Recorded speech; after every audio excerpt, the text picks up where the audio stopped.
বিশাল এক পাহাড়ের উপরে এক ঈগল বাসা বানিয়েছিল। ঈগলের বাসায় ছিল তার 4টি ডিম। প্রতিদিন সকালে সে এগুলো রেখে খাবারের খোঁজে উড়ে যেত। একদিন ঈগল যখন বাসার বাইরে ছিল তখন ভূমিকম্পে গোটা পাহাড় নড়ে উঠল। এতে ঈগলের একটি ডিম বাসা থেকে ছিটকে পড়ে গেল। গড়াতে গড়াতে সেই ডিম এসে পড়ল পাহাড়ের নিচে এক মুরগির বাসার উঠোনে।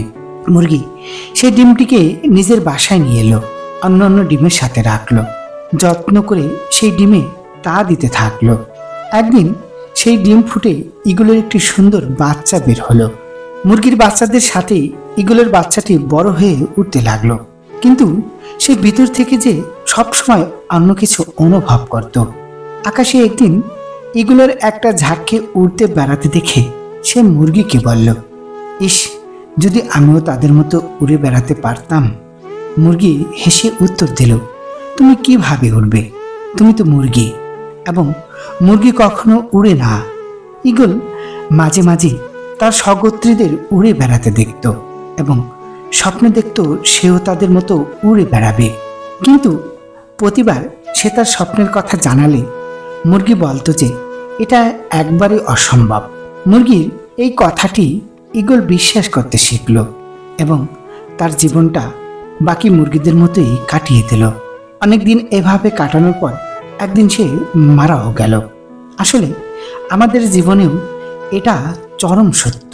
তুমি যা বিশ্বাস করতে শিখো, একদিন তুমি তাই হয়ে উঠবে। তাই তুমি যদি ঈগলের মতো উড়ার স্বপ্ন দেখো, তবে সেই স্বপ্নকে অনুসরণ করো। মুরগির কথায় কান দিতে যেও না। আগরবাতির গন্ধ মৃত্যুর কথা মনে করিয়ে দেয়। বেঁচে থাকার মতো আনন্দ আর কিছুতেই নেই। কত অপূর্ব সব দৃশ্য চারদিকে, মন দিয়ে আমরা কখনো তা দেখি না। যখন সময় শেষ হয়ে যায় তখনই শুধু হাহাকারে হৃদয় পূর্ণ হয়।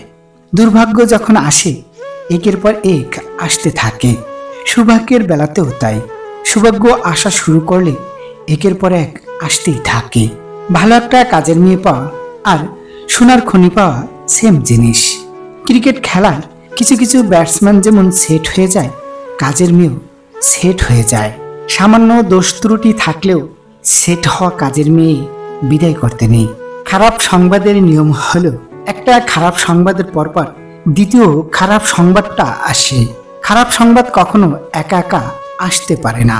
মানুষের মস্তিষ্কের এক আশ্চর্য ব্যাপার হলো, জীবনের কুৎসিত সব ব্যাপারগুলি সহজভাবে ঘটে যায়। অসম্ভব ক্ষমতাবান লোকেরা প্রায় সবসময় নিঃসঙ্গ অবস্থায় মারা যায়। মিথ্যা কখনো এক লাইনে বলা যায় না, মিথ্যা বলতে হয় আটঘাট বেঁধে। অভাবী লোকদের অল্প বয়সী চেহারা নষ্ট হয়ে যায়। সন্ধ্যাবেলায় শুধু পশু এবং পাখিরাই ঘরে ফেরার জন্য ব্যাকুল হয়, মানুষ ব্যাকুল হয় না। একমাত্র স্বপ্নের মধ্যেই একজন মানুষ চট করে অন্য একজন মানুষ হয়ে যায়। সেই পরিবর্তনটাকেও মনে হয় খুব স্বাভাবিক। অনেক সময় আমাদের অনেক কিছু ভালো লাগে, কিন্তু কেন ভালো লাগে তা আমরা বুঝতে পারি না, বুঝতে চেষ্টাও করি না। প্রিয় বন্ধুরা, ভিডিওটির একটি উক্তিও যদি ভালো লেগে থাকে তাহলে ভিডিওটি অবশ্যই লাইক করবেন এবং চ্যানেলটি সাবস্ক্রাইব করুন। আপনাদের একটি লাইক আমাদের ভিডিও বানানোর মূল উৎস। ধন্যবাদ।